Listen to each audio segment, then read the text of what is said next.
everyone, welcome back to WHU TV. I hope you're keeping well. It's nice to see you. I hope you're keeping nice and warm as well, for that matter. This is the preview of West Ham's 11th home game of the 22-23 Premier League season, where we welcome Chelsea to the London Stadium for a London derby 12:30 kickoff live on BT Sport on Saturday afternoon. As always, this video is sponsored by the channel sponsor 3retro.com.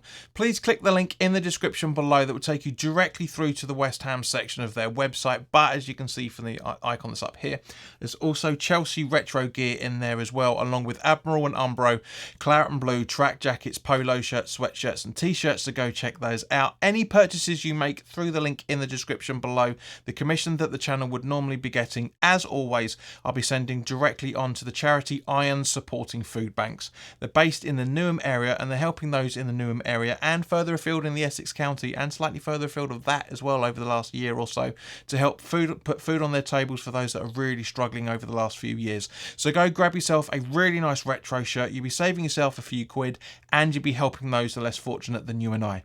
So as always, guys, let's start off by talking about the officials. The referee for this game is Craig Pawson. His assistants are Mark Perry and Scott Ledger. The fourth official is Robert Jones. On VAR, we have Neil Swarbrick and his assistant is Mark Scholes. Now, as we remember, just as a bit of a recap for those that have forgotten, and quite rightly so to a degree, when we played Chelsea at the Bridge back in September, we lost that game 2-1, where we should have actually had a point from the game. Basically, as you remember, we were 1-0 up through Antonio and conceded goals from Ben Chilwell and Kai Havertz. Cornet's last-ditch goal was a decent attempt, a very good goal, but such a dive for Mendy, and it was ruled out as a goal as a result when it clearly wasn't a foul.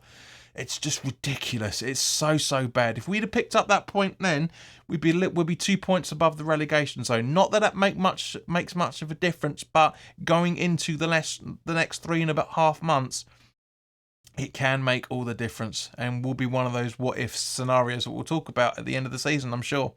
Now, our last 6 Premier League games at home against Chelsea show we've won 3, drawn 1 and lost 2. The last victory was on the 4th of December 2021 when we won it 3-2, including that goal or pass or both from Arthur Masuaku. He's doing well out in Besiktas from what I understand, or wherever he is over in Turkey. And of course, all our thoughts go out to the people that are over in Turkey for the earthquake that happened this week. And of course, we hope everybody is surviving well. There's a couple of players that are missing in the football world over there, so my thought goes out to their families. Now, David Moyes' record at home against Chelsea as a Premier League manager shows he's won 6, drawn 4 and lost 8. Moyes has never won a game home or away against Graham Potter. Let's just put that into perspective. He's drawn or lost, that's it. Chelsea are 9th in the table at the time of this recording after 21 games, winning 8, drawing 6 and losing 7. They've scored 22 and conceded 21 goals, so a +1 goal difference on 30 points. Now, of their last 11 away games so far this season, they've won 3, drawn 3 and lost 5, scoring 9 and conceding 14. But the funny thing is the fact that they are better away from home as they are at home. I mean, with all due respect to both sides, how the hell can Chelsea have a 0-0 draw against Fulham when they're first time back in the Premier League for a season or so? It's ridiculous. It really is. Their last 5 away games, they've picked up 2 points out of that. So they're not playing very well, as I've just hinted at just now. But they can still give us a game.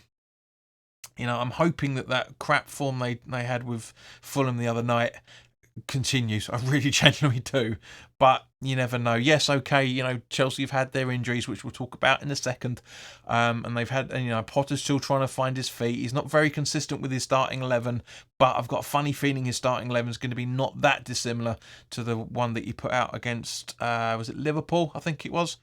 I just think Potter's going to try and go for it. It's a London derby at the end of the day, and he's going to try and continue on. That's what I'm trying to say. This relatively decent streak that they're starting to go through. Now, we need to have a very strong left-hand side, as they do attack down the right-hand side quite a fair bit. We know what the majority of their strengths are, but they are weak at finishing scoring chances, avoiding the offside trap, and stopping opponents from creating chances. So I do genuinely think if we go and we give them the hell that we try to give Newcastle, You guys know I don't like to put predictions in any shape or form, much less this early into the video. But I do think that we can get a point out of this, especially bearing in mind that Potter's taken over from Tuchel. His go-to formation away from home is a 3-4-3. Now, you guys know me very well. For those that have been watching the channel over the last few years, I always say counteract that with a different formation to exploit the holes. But do you know what? Fuck it.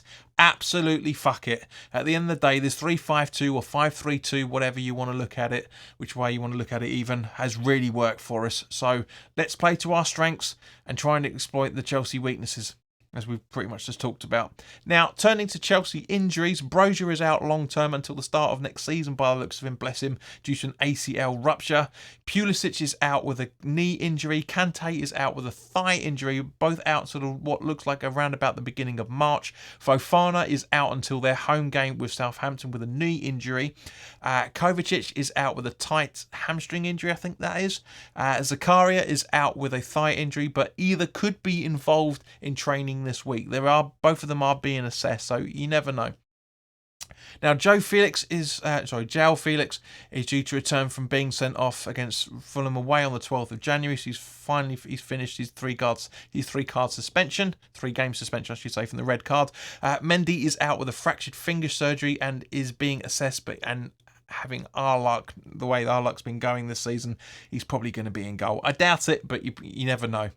Kai Havertz is their aerial duel winner away from home, and Mason Mount and Raheem Sterling are their highest away goal scorers on the road so far, with 2 goals each, and the highest away assisters are Pulisic, Gallagher and Silva, all with an assist each. Now, this brings us round quite nicely to the Patreon analysis, where we go into the squad formation that I think is going to be put out with the players, the starting 11 that I think Potter is going to put out, and also, for that matter, some little tactical conversations. You'll miss this on YouTube. You do a jump cut in a minute, or a fade cut, whatever way you want to look at it. If you want to become a Patreon, click the link in the description below. It's £2.50 plus VAT or £3 plus VAT a month. That's it. You pay less for London. Basically half a pint in London, you pay more than you pay for this. So guys, let's now jump over to Patreon to talk about the starting 11 for Chelsea. Okay guys, so turning to West Ham now, we're on a really decent run. Derby aside, we were very fortunate that how shit we were against Everton, but we got the points out of that game. We played phenomenally well against Newcastle, a lot better than everybody thought we were going to do. I hope it's not they're challenging for the top 4, so therefore we're going to play out of our skins type performance. But I do think we can get some confidence on this game. Not a huge amount, but as I said earlier, I do think we can get something out of this game. I can't see a win in any shape or form, but I do think if we put our strongest starting 11 out, and we go for it like we did against Newcastle, I do genuinely think we've got a chance. So let's have a look. Let's talk about the West Ham injuries now. Kehrer and Areola are both being assessed for tight hamstrings. Areola had that before the Newcastle game, and Kehrer had it during the first half. Ben Johnson came in as his replacement and played phenomenally well. Really, really was good. Zuma and Cornet are still out, but could be back for our home game against Forest, maybe. We'll have to wait and see. Which is obviously going to be the last home game against February. I know there's talk about maybe either of them could be back for the Brighton game, I think, but I don't know. We'll have to wait and see. There's nothing really official out yet, but by the time you guys are watching this, I'm hoping we've got some more information. Skamaka and Danny Ings are in training. They both seem to be picking up a bit of a knock. There's talk about Bowen having a bit of a knock, but all 3 of them are training. I don't think Skamaka's training to the next level that Ings and Bowen will be, but it's great that they are training nonetheless. Cornet still a few weeks out, as we all know. We talked about it last week, and it's still the same sort of thing that he's 60-70% fit. They're taking their time. They don't want to risk him, so we'll have to wait and see with that one. It's a shame though, but I do generally think, as I say, that if we put our strongest starting 11 out, we can really go for it. I really think we can. And this is the starting 11 that I'm hoping David Moyes, is never going to happen in a million years, but I'm hoping David Moyes is going to put this starting 11 out, which I personally think is our strongest starting 11. Fabianski in goal, with a back three of Johnson, Ogbonna and Aguerd. Soufal and Emerson as the wing backs, with Rice, Paqueta and Benrahma in midfield, supporting Fornals behind Antonio up front. So thank you very much for your time, guys. For those watching on Patreon and for those watching on YouTube, as you guys know, always put your comments in the comment section below. Let me know what you're thinking on this. Do you agree with my starting 11? Do you think that's our strongest? If it isn't, let me know what you think your strongest is out of the players that realistically will start. So yeah, thank you very, very much for your time, guys. We'll have the full-time thoughts video on Saturday afternoon. Maybe relatively mid to late Saturday afternoon. But in the meantime, guys, wrap up warm. It's still going to be cold over the next few nights. And look after yourselves, of course, and each other. And I'll see you soon. All the best now. Take care.